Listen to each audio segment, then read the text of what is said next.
High বন্ধুরা, আপনারা কেমন আছেন? আশা করি ভালো আছি। আপনাদের জানাই অ্যাপস নিউজ চ্যানেলের পক্ষ থেকে আন্তরিক শুভেচ্ছা ও অভিনন্দন। আজকে আপনারা দেখাবো কিভাবে বিকাশ অ্যাকাউন্ট থেকে মোবাইল রিচার্জ করতে হয়। তো ভিডিওটা আরম্ভ করার আগে আপনারা দয়া করে আমার চ্যানেলটি সাবস্ক্রাইব করুন এবং আমার সাথে থাকুন। তাহলে বন্ধুরা, প্রথমে আপনারা চলে যাবেন ডায়ালে।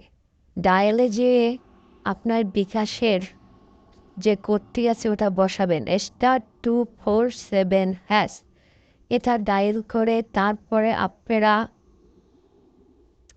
চলে যাবেন বিকাশের টুলসের ভিতরে। আপনাদের সামনে যে টুলসটা আসবে, তো আমার একটু নেটে প্রবলেম, একটু এসে গেছে।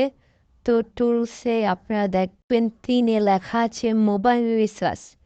তো ওখানে 3 ডায়াল করবেন। 3 ডায়াল করে কলিংয়ে চাপ দেবেন। কলিংয়ে চাপ দেওয়ার পরে আপনাদের এখানে আসবে রবি, এয়ারটেল, বাংলালিংক, গ্রামীণ, টেলিটক। আপনার যে সিম সেখানে চাপ দেবেন। যেহেতু আমি গ্রামীণ নাম্বার দিয়ে মোবাইল রিচার্জ করবো, তাহলে আমি গ্রামীণ নাম্বার তো 4 সিলেক্ট করে আমি কলিংয়ে চাপ দেব।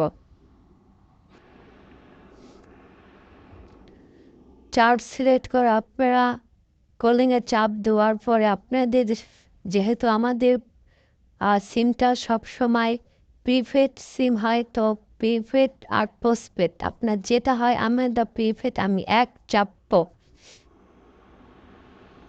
চেপে আপনারা ডায়ালে চলে যাবেন। ডায়ালে চলে যাওয়ার পর আপনাদের সেই কাঙ্ক্ষিত নাম্বারটি এখানে প্রবেশ করবেন। তো আমার গ্রামীণ নাম্বারটি আমি প্রবেশ করলাম।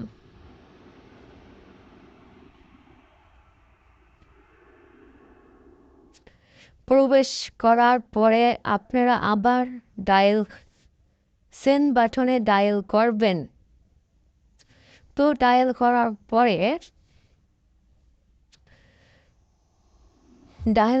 পরে আপনার ইন্টার অ্যামাউন্ট, আপনার কয় টাকা রিচার্জ করবেন ওখানে দেবেন। আমি 20 টাকা রিচার্জ করব, তো আমি 20 টাকা দিয়ে দিলাম।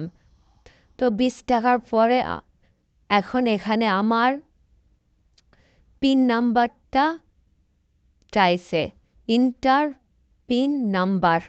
তো আমি পিন নাম্বারটা দিয়ে দিলাম। পিন নাম্বারটা দেওয়ার সাথে সাথে কিন্তু আমার মোবাইল রিচার্জ হয়ে গেল। খুব সহজে, ঝামেলাবিহীন আমার মোবাইল রিচার্জ হয়ে গেল।